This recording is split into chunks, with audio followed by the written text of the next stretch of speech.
দিন কি তোমার নবীকে? এই প্রশ্নটা শুধু মুসলিমদের জন্য নয়, এটা গায়ের মুসলিমের জন্য। যারা ডুবে গেছে গঙ্গায়, যারা চলে গেছে পদ্মায় অতল তলে, সেখানেই তাদের প্রশ্ন হয়ে যাবে। কাউকে মার্ডার করে গুম করে দেওয়া হয়েছে, সেখানেই প্রশ্ন হয়ে যাবে। যাকে চিতায় শোয়ানো হবে পোড়ানোর জন্যে, ওখানেই তিনখানা প্রশ্ন হয়ে যাবে।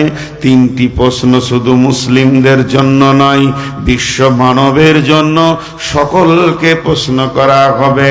দয়ার নবী বলছেন, যে লোকটি ঠিক ঠিক ঠিক ঠিক উত্তর দিবে, বলবেন রব্বি আল্লাহ, এ বলবেন দ্বীনুল ইসলাম, নবী মুহাম্মদুর রাসূলুল্লাহ সাল্লাল্লাহু আলাইহি ওয়াসাল্লাম, তা ওই লোকটার জন্যে জাহান্নামের আগুনটা খুলে দেয়া হবে, দরজাটা খুলে দেয়া হবে। আগুন দাও দাও করে জ্বলছে, একটা আগুনের সঙ্গে লড়াই করছে, মেঘের গর্জন মারছে, আর ভয়ানক যেন শহরটির ভিতরে আগুন দেখা যেছে। এই লোকটা উত্তর দিতে পারলো, তারপরও জাহান্নামের দরজাটা খুলে দেওয়া হলো এবং ওকে বলা হবে, আল্লাহর গোলাম একবার জাহান্নামটা দেখ, দুই চোখে নয়ন ভরে জাহান্নামটা দেখবে, উভয় খাবে, থরথর করে কাঁপবে। ফেরেশতারা বলবে, বন্ধু তোমাকে কাঁপতে হবে না, তোমার রব তোমাকে ভালোবেসেছে, তোমার রব তোমাকে দয়া করেছে, মেহেরবানি করেছেন, ওই রকম কঠিন জায়গা থেকে তোমাকে বাঁচিয়েছে, চির সুখ, তুমি জান্নাতে যাবে। এটা শুধু তোমাকে দেখালাম মাত্র, তবে তুমি সৌ নম কনমে উরুসা, যেমন নতুন দুলহা দুলহি বাসর ঘরে শুয়ে যায়, ওই রকম তুমি ঘুমিয়ে যাও। যেদিন ইসরাফিল সুর ফুঁকবে, সেদিন তুমি হাসরের মাঠে উঠবে। যে লোকটাকে প্রশ্ন করা হলো, সে উত্তর দিতে পারলো না, ভুল বলল, হা আলা আদেরি, এ ব্যাপারে আমার কিছুই জানা নাই, আফসোস। আপনি যে প্রশ্ন করছেন, এর জন্য জান্নাতের দরজাটা খুলে দিয়ে বলা হবে, হতভাগা বেঈমান, আল্লাহর দুশমন, রসুলের দুশমন, দেখ এত সুন্দর জায়গা, সুখ আর সুখ, যেখানে পজিটিভ ছাড়া নেগেটিভ কিছুই নাই। এই রকম সুখের জায়গা থেকে চিরতরের তোকে বিতাড়িত করে দেয়া হলো এবং তুই জাহান্নামে যাবি রে, কারণ আল্লাহর নাফরমান হয়ে গেছিস। তাই হযরত ওসমান বলেছিলেন, তিনখানা প্রশ্ন এত জটিল নয়, এত সহজ প্রশ্ন আল্লাহ তাবারক ওয়া তাআলা করেছেন। তিনটি প্রশ্নের জবাব আর কবরে দিয়ে যে বেঁচে যেতে পারবে, চিরদিন সে সব জায়গায় বেঁচে যাবে। আর যে কবরে ধরা খেয়ে যাবে, তার সব জায়গায় ধরা খেয়ে যাবে। ও বন্ধুবর, এর জন্য আমি কবরের কথা শুনলে অঝোর নয়নে কাঁদি।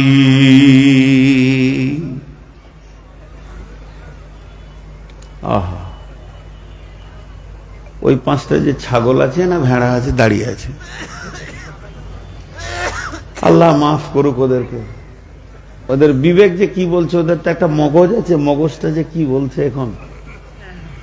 একজনের মগজ বললে তুই পালা, সুরসুর করে রাস্তা ধরেছে, ওর মাথাটা ভালোই বলেছে যে তুই কেটে পড়, তুই কাটলে কবর থেকেও বেঁচে যাবি। এর নাম কবর। আমি দাঁড়িয়ে থাকা লোক যতক্ষণ থাকবে আমি এরকম বলতে থাকবো, আমি দাঁড়িয়ে থাকা লোক দেখতে পারি না। ভাই বন্ধু করে বলছি বসতে, যদি না বসে তাকে কি বলবো। এখন একটু আগেই যাই, কবরবাসীরা কি অবস্থায় থাকে, ভিখারিরা যেমন চাতক পাখির অবস্থায় থাকে, এরকম থাকে। বীরভূম জেলাতে একটা গোরস্থানে তিনটে লাইন লেখা আছে, কে যে লিখেছে, আহা, তার ব্রেন কত সুন্দর। কি লিখেছে জানেন? হাই রোডের ধারে, গোরস্থানটা হাই রোডের ধারে, আর যে যাবে তারই চোখে পড়বে কথাটা। আমি আয়াতগুলো 2 মিনিট পর বলছি। তো হাই রোডের ধারে লেখা আছে, হে পথিক ক্ষণিক থেমে যাও, আমাদের জন্য দোয়া করে যাও। কবরবাসীরা বলছে আর কি, হে পথিক ক্ষণিক থেমে যাও, আমাদের জন্য দোয়া করে যাও। তার মানে কি আমরা বড় ভিখারি? কালকের বক্তব্য যেটা ছিল মত, মত যেদিন এসে যাবে নেকিও স্টপ, গুনাহও স্টপ। একটা গুনাহ কমানো যাবে না, একটা নেকি বাড়ানো যাবে না, দুটি কি স্টপ করে দেবে না মত। কবরবাসী এখন বহুত কষ্ট করে দেখছেন যে এখানে আমাদের আর নেকি বাড়াবার কেউ নাই, যদি দুনিয়াওয়ালারা কিছু পাঠায় তবেই আমাদের রাস্তা আছে। তাই লিখেছে, হে পথিক ক্ষণিক থেমে যাও, আমাদের জন্য কিছু দোয়া করে যাও। হে পথিক আজ তোমরা যেখানে, গতকাল ছিলাম আমরা সেখানে। তৃতীয় লাইনে লিখছে, হে পথিক আজ আমরা যেখানে, আগামীকাল তুমি আসবে ওইখানে। পথিক তুমি তোমার বিবেকের দরজাটা খুলো, আর ঘুমিয়ে থাকিও না, এবার জেগে যাও। বাড়িটা তুমি টাল বাঙড়ো আর মাটিতে বানাবে না কবরে বানাবে? এর জন্যে বন্ধুরে আমার, আব্বা মারা গেছেন, মা মারা গেছেন, নানা মারা গেছেন, নানি মারা গেছেন, দাদি মারা গেছেন, দাদা মারা গেছেন, আত্মীয় স্বজন চলে গেছেন। মসজিদে বসে দোয়া করেন, মাবুদ আমার মা বাপ নানা নানি দাদা দাদিকে তুমি ক্ষমা করো, বেহেশত নসিব করো, নেকি পৌঁছাবে কবরে। যদি আপনি জালসাই করেন পৌঁছাবে, আপনি যদি সৌদি থেকে করেন পৌঁছাবে, আপনি যদি কুয়েত থেকে দোয়া করেন তো দোয়া পৌঁছাবে। আপনাকে এর জন্যে কবরের পাশে গিয়ে বলতে হবে না। কবরের পাশে বললে যতটা পরিমাণে মা বাপ পাবে, আপনি দূরে থেকেও বললে অতটাই পাবে। তারপরও বিশ্বনবী বলছেন, পারলে মাঝে মাঝে কবরকে জিয়ারত করিও। ইবাদতে যদি মন না বসে, পৃথিবীকে যদি তেতো না লাগে, আখেরাতকে যদি মিষ্টি না লাগে, দিল যদি পাষাণ হয়ে যায়, ইবাদতে যদি মন না লাগে, দিল যদি পাষাণ হয়ে যায়, আখেরাতকে যদি ভালো না লাগে, পৃথিবীটা যদি মিষ্টি লাগে, পৃথিবীটা যদি তেতো না হয়, মাঝে মাঝে গোরস্থানে যেও।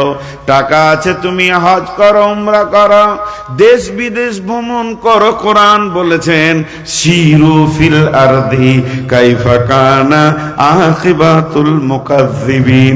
পৃথিবীর মাটিতে যত ভ্রমণ করবে, তত তোমার জ্ঞানের দরজাগুলো যত তালা দেওয়া আছে, হুটো হুটো করে দরজাগুলো খুলবে। কিন্তু যদি আখেরাতের চেতনা নিতে হয়, মাঝে মাঝে গোরস্থানে গিয়ে চোখের পানিতে দাঁড়িয়ে দাঁড়িয়ে দেখবে তারা কিভাবে শুয়ে আছে।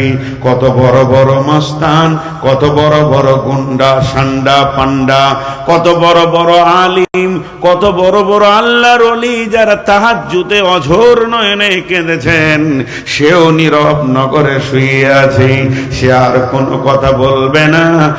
মাটির ওই কবর গৃহে শোয়ায়ে দিলাম যারে, ডাকলেও শত কেউ কখনো আসবে না।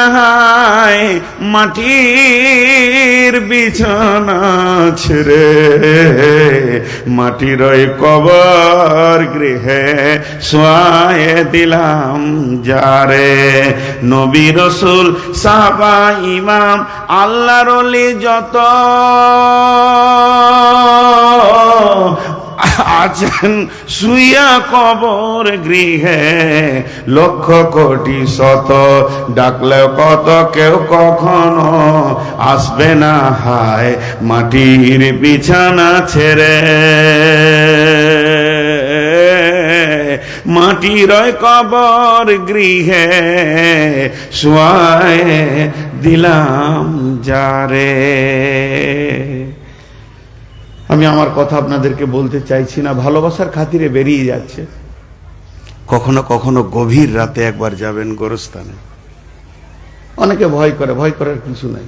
দেখবেন দেখবেন হযরত উমর রাতে ডুকরে কাঁদতেন বাচ্চা ছেলের মতো। আমি একটা আমল আপনাদেরকে দিলাম, গভীর রাতে উঠবেন, যে গোরস্থানের পাশে চুপ করে 10-20 মিনিট দাঁড়িয়ে থাকবেন। এর আমল রসুলের ছিল, উনি করেছেন। জি, আম্মা জান আয়েশা বলছেন, কখনো কখনো আমি বিছানায় নবীজিকে পেতাম না। কই আমার মেহবুব, কই আমার ভালোবাসা, কই বিছানাটা কেন খালি? আমি ছোট মেয়ে, আমার মন ছোট, আমি ছোট মনে মনে মনে ভাবতাম তাহলে আমার ঘরে পালা আছে, মনে হয় অন্য সতীনের ঘর চলে গেল নাকি। আম্মা জান আয়েশা বলেন, একদিন আমি ঘুমের ভান করে পড়ে আছি, আজ রসুলকে ধরবো, আজকে রসুল ধরা খেয়ে যাবে। দেখলাম গভীর রাত্রিতে নবীজি উঠলেন, উঠার পরে তিনি দোয়া পড়তেন, এইভাবে হাতে হাত মুলতেন, তারপরে মুখে নিতেন। আস্তে আস্তে নবীজি বিছানা ছাড়লেন, নিজের পোশাক পরলেন, শুধু তাই নয় মুখ টুক ধুয়ে উজু করলেন। আম্মা জান আয়েশা বলছেন, আমি সিআইডির মতো চোখটা খালি বন্ধ রেখেছি, আজ ধরা পড়ে যাবে, আমার ঘরে পালা অন্য বিবির কাছে কেন যাবে। এই ধরনের দেখছি, দেখতে দেখতে দেখছি নবীজি দরজাটা খুলে যেয়ে বের হলেন, আমিও পেছনে পেছনে চাদর টানে উঠে গেলাম। বিশ্ব নবী কোথাও গেলেন না, মসজিদের বাম সাইডে 10,000 শহীদ শুয়ে আছে গারকুল বাকি। চাঁদনি রাত্রিতে দেখছি আমার নবী সেই কবরের পাশে দাঁড়িয়ে দাঁড়িয়ে ফজর পর্যন্ত কাঁদলেন এবং দোয়া করে এলেন। তের কখনো কখনো চলে যেতেন একদম দক্ষিণ দিকে, যেখানে 70 জন বদরের শহীদ শুয়ে আছেন। বিশ্বনবী কখনো কখনো রাত্রিবেলায় জিয়ারত করে নিতেন। আমরা কবরকে ভুলেছি, কবরের স্বাদকে ভুলেছি। কবর বলে, এ আমার কাছে এসে দেখো আছে কত মজা, শান্তি পাবে সৎ আমলে, নইলে পাবে সাজা। বিশ্বনবী বলেছেন, কবর একটা জান্নাতের টুকরো কিংবা জাহান্নামের সুলঙ্গ পথ, এর নাম কবর। বারবার কবরের ব্যাপারে আল্লাহর নবী হুঁশিয়ারি দিয়েছেন। আহা, এরা কি টেন্ডার দিয়েছে যে দাঁড়িয়েই থাকবো? লজ্জাও নাই।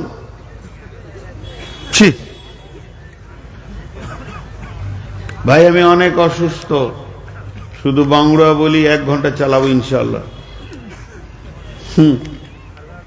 সভাপতি বলছে সারা রাত।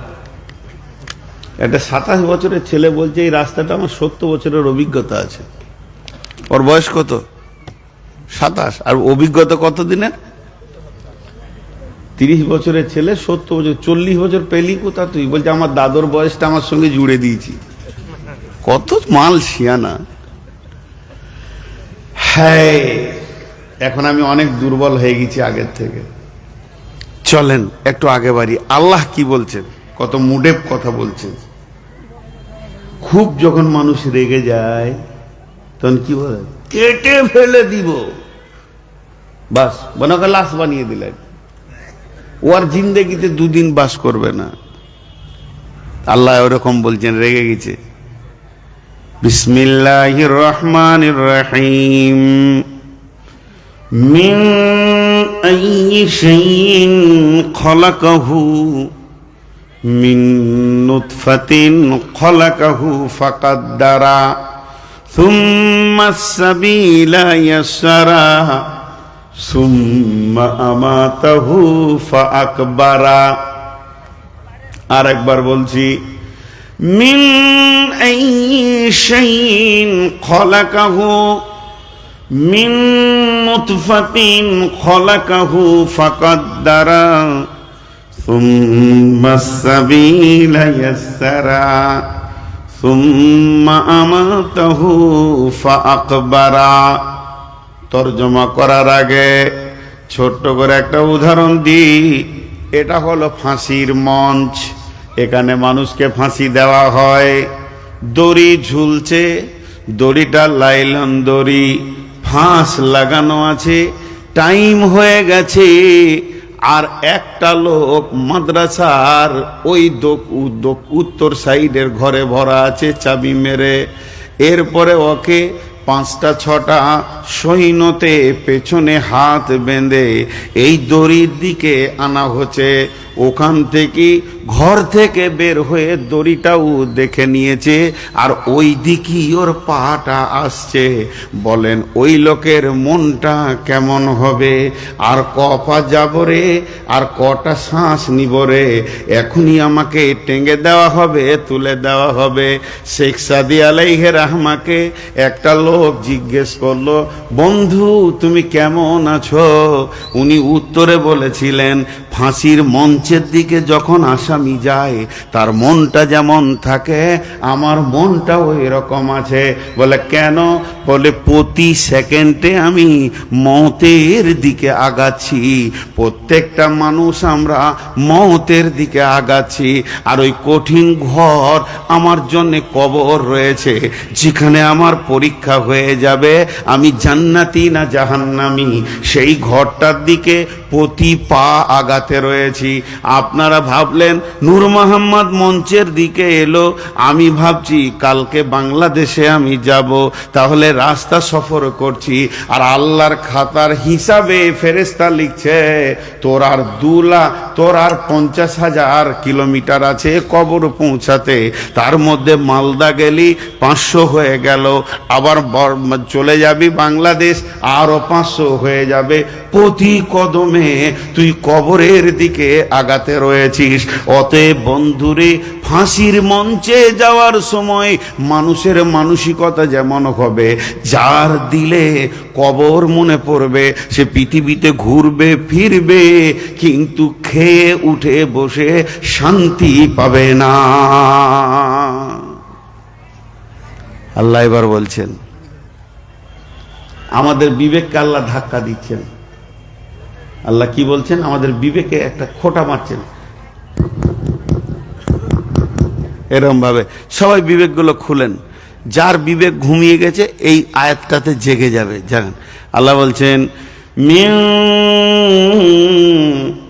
আইয়ি শাইইন খালাকাহু, তোদেরকে কোন জিনিস দিয়ে আমি বানালাম। মিন আইয়ি শাইইন খালাকাহু মিন নুতফাতিন খালাকাহু ফাকাদ্দারা, তোদেরকে 2টা পানি থেকে আমি সুন্দর পরীর মতো অবয়ব বানালাম।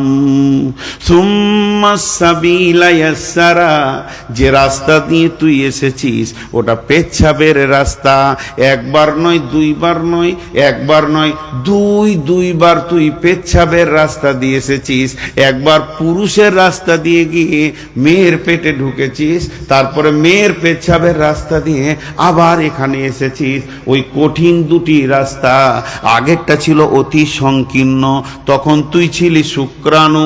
এরপরে তুই একটা পুতলা যখন তৈরি হলে, এরপরে তোর এলো মহিলা পেচ্ছাবের রাস্তা। মিন আইয়ি শাইইন খালাকাহু, কোন জিনিস থেকে তোদেরকে আমি বানালাম। মিন নুতফাতিন খালাকাহু ফাকাদ্দারা, 2 জিন মানে বীর্য থেকে, নারী এবং পুরুষের বীর্য থেকে বানালাম। সুম্মাস সাবিলা ইয়াসসারা, তোদের ওই রাস্তা 2টিকে আমি আসান করে দিলাম। তোদের ওই রাস্তাটা পৃথিবীতে আসার জন্য আসান করে দিলাম। সুম্মা আমাতাহু ফাআকবারা সুম্মা আমাতাহু ফাআকবারা। পৃথিবীতে যত ঘুরবি ঘুরেলে তোকে একটা ভিসা মেরে দিয়েছি, এর বেশি থাকতে পাবি না। আমি আল্লাহ তোকে মারব, আবার কবরে শুইয়ে দিব। আমি আল্লাহ তোকে মারব এবং কবরে শুইয়ে দিব। শুধু কবরে শুইয়ে দিয়ে তোকে চিরদিন আমি রাখবো না। ওয়াইদাল কুবুর বুসিরাত, আমি ইসরাফিলকে যখন বলবো সুর ফুঁক, ইসরাফিল দ্বিতীয় সুর যখন ফুঁকবে, সারা পৃথিবীতে একটা নারী, একটা পুরুষ, একটা শিক্ষিত, একটা অশিক্ষিত, একটা বৃদ্ধ, একটা বৃদ্ধা, একটা শিশু, একটা পাগল, একটা মেন্টাল রোগী, যে কোনো হোক না কেন, কবরে লুকিয়ে থেকে যাবি এটা হবে না। সবগুলোকে ময়দানে দাঁড় করাবো। ফাইন্নামা হিয়া জাসরাতু ওয়াহিদা ফাইদা হুম বিসাহিরা। এমন একটা হুঙ্কার মারবো, তুই তো দূরের কথা, তোর গোষ্ঠী, তোর বংশ হাজির হয়ে যাবে এবং সবগুলাকে এক জায়গাতে জমা করব। বানালাম আমি, মায়ের পেটে তোকে দুনিয়াতে আনলাম, মারবো, মেরে কবরে নিয়ে যাব। একবার বিবেকের দরজাটাকে খোল আর চায়ের দোকানে ঘুর ঘুর ঘুর ঘুর ছেড়ে দিয়ে মসজিদে এসে উবুর হয়ে পড়ে যা। যে এতটা ক্ষমতা রাখে তার পায়ের নিচে মাথাটা দিয়ে অঝোর নয়নে তুই বল, আল্লাহুম্মা ইন্নী আউযু বিকা মিন আযাবিল কবরি। শুধু কবরের কথা বলছি, আজকে কবর নিয়ে দুটি কথা বলবো। এক দুই করে উঠছে। জি, আল্লাহর রাস্তে একটু ধৈর্য। আপনাদের বিরক্ত লাগছে নাকি?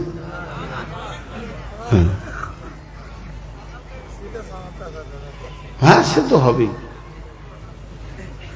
মানুষের তো একটা চাহিদা আছে, আর যেগুলো উঠছে মুরব্বী মানুষ, আর পেশাব তো লাগবেই। মা বোনেরা একটু ধৈর্য ধরেন। কবর এমন একটা জায়গা, অতি সংকীর্ণ জায়গা, অতি প্রশস্ত জায়গা, যে আল্লাহ কত বড় চ্যালেঞ্জ দিলেন। এরপরে আল্লাহ কসম খাচ্ছেন। কি কসম খাচ্ছেন দেখেন, বিসমিল্লাহির রহমানির রহিম। ওয়াল আদিয়াতি যাবহা ফাল মুরিয়াতি কাদহা ফাল মুগীরাতি সুবহা ফাআসারনা বিহি নাকা ফাওয়াসাতনা বিহি জামা।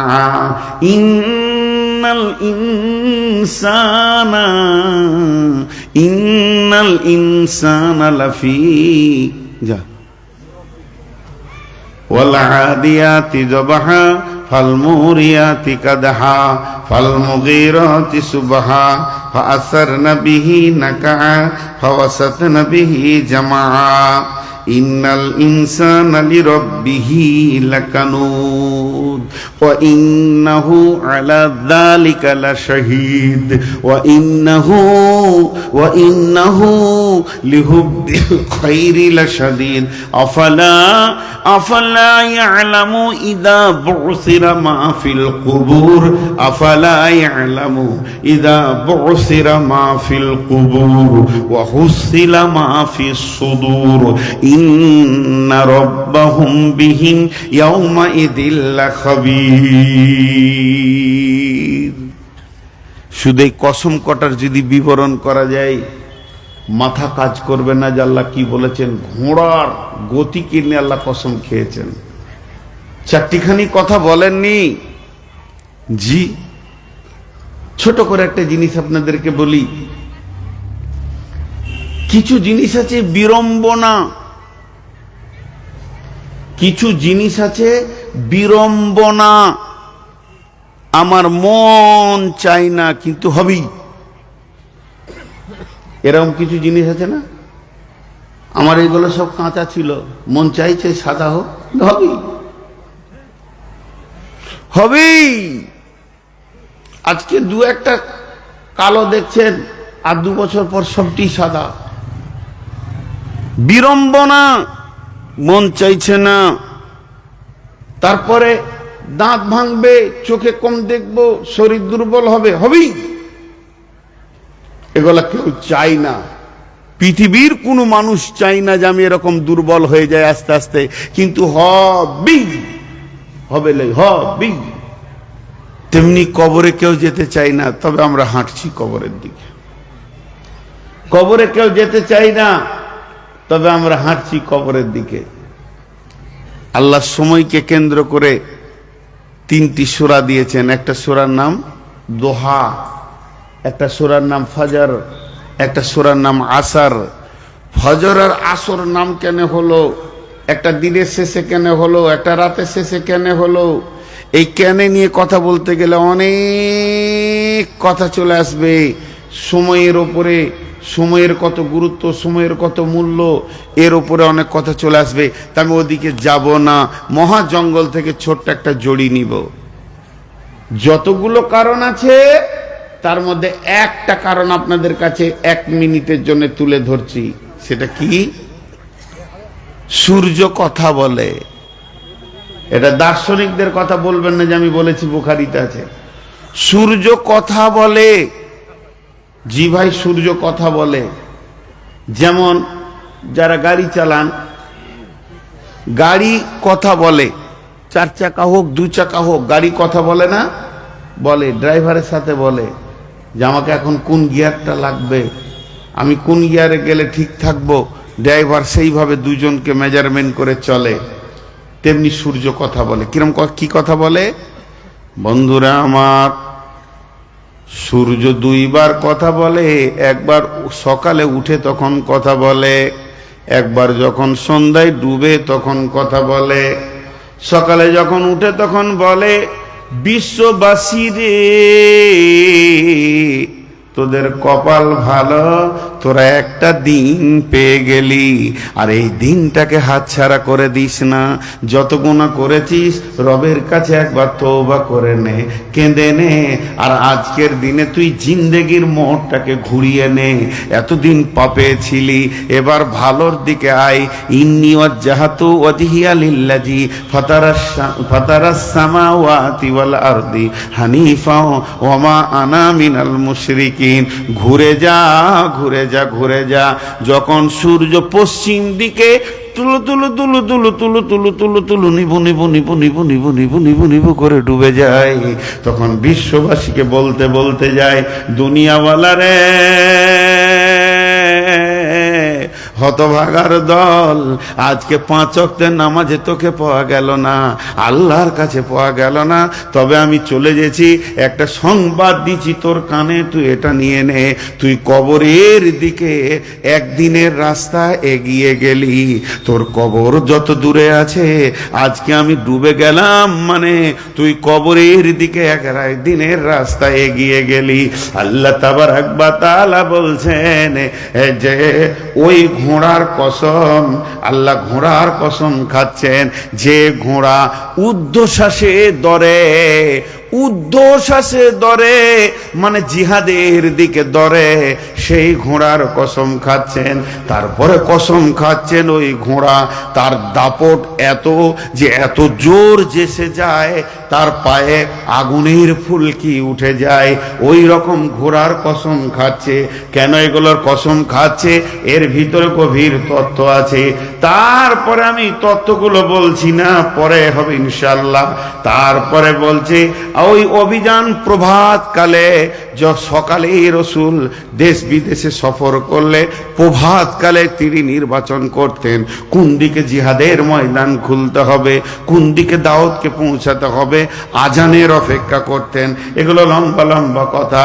এবং ওই ঘোড়ার কসম তিনি খাচ্ছেন, যে ঘোড়া ধুলাকে উড়িয়ে দিয়ে চলে যায়, যার পেছনে ধুলা আর ধুলা দেখা যায়, তিনি ওই ঘোড়ার কসম খাচ্ছেন, যে ঘোড়া শত্রুদের মাঝে ঢুকে যায়। আল্লাহ তাবারাক ওয়া তাআলা বলছেন, ওয়াইদা, আল্লাহ বলছেন, ওয়াল আদিয়াতি জবহান ফাল মুরিয়াতি কাদহান ফাল মুগীরাতি সুবহান ফাআসারনা বিহি নাকান ফাওয়াসাতনা বিহি জামা ইন্নাল ইনসানা লিরাব্বিহি লাকানুত। মানুষ হচ্ছে বড় অকৃতজ্ঞ, তার রবের ব্যাপারে নাফরমান। মানুষ এত বেঈমান ইমান, তার রব এত মজবুত, সে মারতে পারে, গড়তে পারে, তারপরেও তারা এত বড় বেঈমান। তাদের এই চরিত্রের ব্যাপারে তারাই হলো তাদের সাক্ষী। তারা কি জানে না কবর থেকে কি উঠানো হবে? আফালা ইয়ালামু ইদা বুসিরা মা ফিল কুবুর ওয়া হুসিলা মা ফিস সুদূর। যেদিন পৃথিবীর বুকটাকে চিড়ে ফেলে দেয়া হবে, ভিতরে যে মাল আছে সেগুলোকে তোলা হবে। অর্থাৎ এখানে খাস করে কবরবাসীর কথা বলা হয়েছে।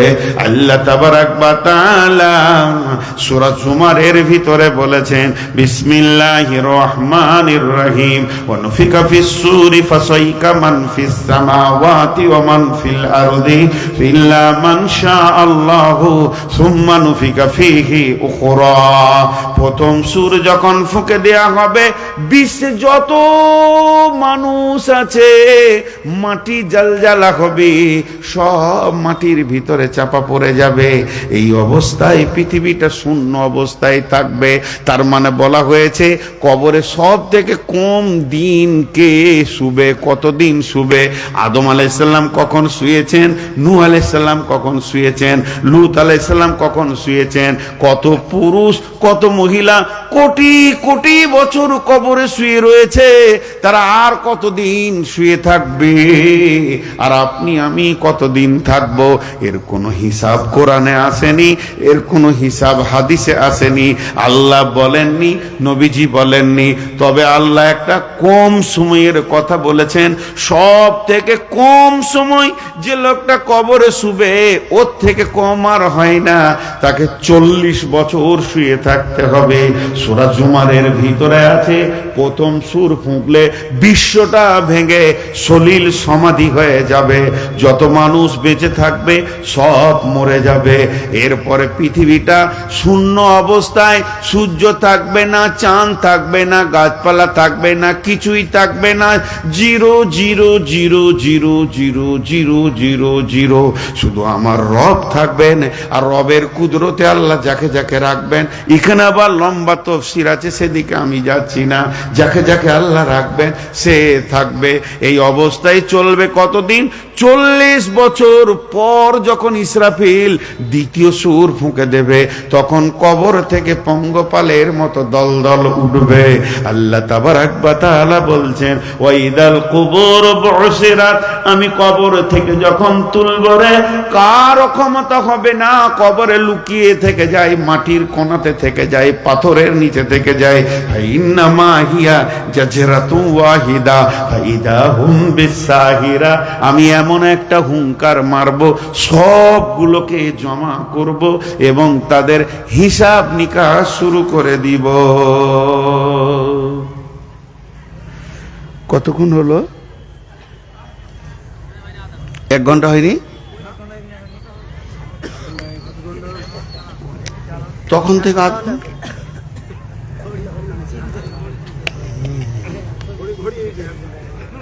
সবর করেন। আসলে রোগা হয়ে গেছি এখন।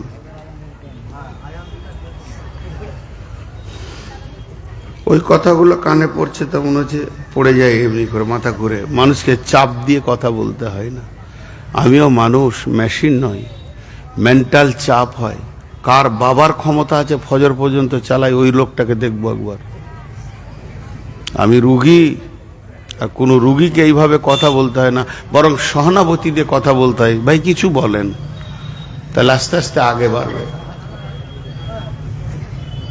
আর টালবাংড়া লোক জেনেলেন, আমি এখানে অন্তত গাফলতির নজরে আসিনি। বাস যেটুকু করছি দিল থেকে করছি। এরপরে আরো গভীরের দিকে যাচ্ছি, আপনারা একটু সবর করেন।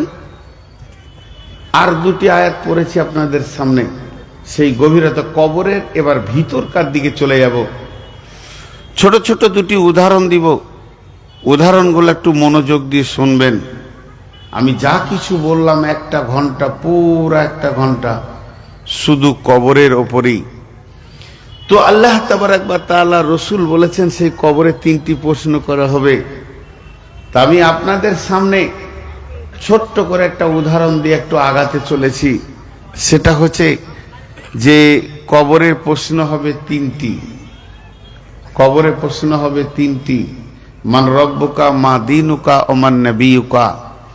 একজন ইহুদি মেয়ে রাসূলুল্লাহ সাল্লাল্লাহু আলাইহি ওয়াসাল্লামের ঘর এলেন, আম্মা জান আয়েশাকে বললেন, কিছু আছে মা, আমাকে দেন ভিক্ষা। তো কিছুই ছিল না, মাত্র দুটো খেজুর ছিল। আম্মা জান আয়েশা খেজুর দুটো ওই মহিলাটার হাতে দিলেন। তো এমনি করে হাতে নিয়ে ইহুদিদের মেয়েটা আল্লাহর আম্মা জান আয়েশাকে দোয়া দিচ্ছেন, আল্লাহ তোমাকে যেন কবরের আযাব থেকে মুক্তি দান করেন। আম্মা জান আয়েশা বলছেন, কবরের আযাব? তো ওটা মনে রেখেছেন। কিছুক্ষণ পর রসুল আসলেন, রসুলকে জিজ্ঞাসা করছেন, ইয়া রাসূলুল্লাহ, কবরে কি আযাব হবে? বলে, হ্যাঁ, আযাব আল কবরে হাক্কুন। তো আম্মা জান আয়েশা বলছেন, এরপর থেকে আমি খুব তীক্ষ্ণ দৃষ্টিতে খেয়াল করতাম, কানকে খুলে রাখতাম। আল্লাহ রসুল যত নামাজ পড়তেন, নামাজের শেষে কবরের আযাবের জন্য মুক্তির দোয়া চাইতেন। আমরাও আজও চাই না? আল্লাহুম্মা ইন্নী আউযু বিকা মিন আযাবিল কবরে। দেখেন এটা কত জটিল, যেটা নামাজে ফিটিং করে গেছেন বিশ্বনবী। কবরের আযাব এত ভয়ানক। যুবক ভাইদেরকে বিশেষ করে বলবো, হে আমার সন্তানের দল, ভাইয়ের দল, খবরদার না, আর রঙ্গমঞ্চে না থেকে কবরের পুঁজি কিছু করি। জি, সালাম, মঞ্চে উঠলাম, সালাম দিলাম, আসসালামু আলাইকুম। আপনার উত্তরে বললেন ওয়ালাইকুম সালাম। পৃথিবীর বুকে যার সঙ্গে যার দেখা হয়, আসসালামু আলাইকুম। এক ইমানদার আর এক ইমানদারকে দোয়া দেয়, তিনিও বলেন ওয়ালাইকুম সালাম। কিন্তু বন্ধুরে, আরো দুটি জায়গা আছে সালাম দিতে হয়। সালাম দিয়ে শুধু চুপ থাকলে হবে না, দু চারটা কথা আরো বাড়িয়ে নিতে হয়। সেখানে উত্তরের অপেক্ষা করা যাবে না। যখন আপনি মসজিদে ঢুকবেন, ওয়াসসালাতু ওয়াসসালামু আলাইকা ইয়া রাসূলুল্লাহ, আল্লাহুম্মা আফতাহলি আবওয়াবা রাহমাতিকা, আসসালামু আলাইকুম, আল্লাহুম্মা আফতাহলি আবওয়াবা রাহমাতিকা। তার মানে হচ্ছে মসজিদে তুমি সালাম দিয়ে ঢুকো, মসজিদ ঢুকার তুমি দোয়া পড়ো। ঢুকে দেখলে কেউ নাই, আমি সালাম দিলাম কাকে? জি না, আল্লাহর কোনো মসজিদ ফাঁকা থাকে না। প্রতিনিয়তে প্রতি টাইমে কোনো জিন, কোনো ফেরেশতা আল্লাহর ইবাদতে রয়েছে। অতএব তুমি মসজিদে ঢুকবে, সালাম দাও। বিশ্বনবী বলছেন, আর একটা জায়গা যখন তুমি যাবে সেখানেও সালাম দাও, কিন্তু উত্তরের অপেক্ষা করিও না। সেটা কোন জায়গা? সমস্ত মৃত ব্যক্তি যেখানে আছে ওই জায়গায় যখন যাবে তো বলো, আসসালামু আলাইকুম ইয়া আহলাল কুবুরি ইয়াগফিরুল্লাহু লানা ওয়া লাকুম ওয়া আনতুম সালাফনা ওয়া নাহনু বিল আসরি। আসসালামু আলাইকুম, হে আহলাল কুবুরে, ও কবরবাসী রে, তোমাদের ওপরে আল্লাহর শান্তি বর্ষিত হোক। আর কি? ইয়াগফিরুল্লাহু লানা ওয়া লাকুম, আল্লাহ তোমাদেরকে মাফ করুন, আল্লাহ আমাকেও মাফ করে দেন। ওয়া আনতুম সালাফনা, তোমরা আগে এসছো, ওয়া নাহনু বিল আসরি, আর তোমরা যেখানে এসেছো আমরাও পেছনে পেছনে পেছনে পেছনে ওখানেই আসছি। বিশ্বনবী বললেন, ইদা উদিয়াল মাইয়াতু ফিল কাবারি আতাহু মালাকানে, যখন কবরে দুটি মাইয়াতকে রাখা হয় তখন দুইজন এক্সামিনার আসে এবং প্রশ্ন করে, মান রব্বুকা মা দীনুকা ওয়া মান নবিয়ুকা, তোমার দিন কি, তোমার নবী কে এবং তোমার আল্লাহ কে, তোমার রব কে। তিনখানা প্রশ্ন করা হবে। এখন দুটি কথা